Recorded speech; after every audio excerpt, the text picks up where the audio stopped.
there. Today we will show you how to manage your uploads. First, go to Upload Model page, hover your mouse to view upload requirements. Upload files, MAX, RAR, ZIP and SKP formats are allowed.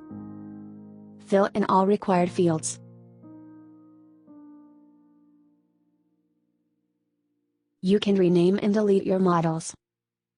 Second, open Upload Texture page. Repeat the same steps. JPG, PNG, BMP, DIB and TIFF files are allowed. Fill in all required fields. Third, open our 3D floor planner.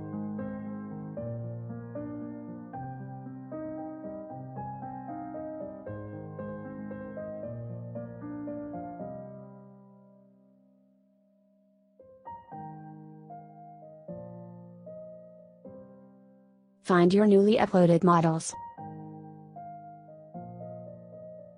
Try them in your floor plan.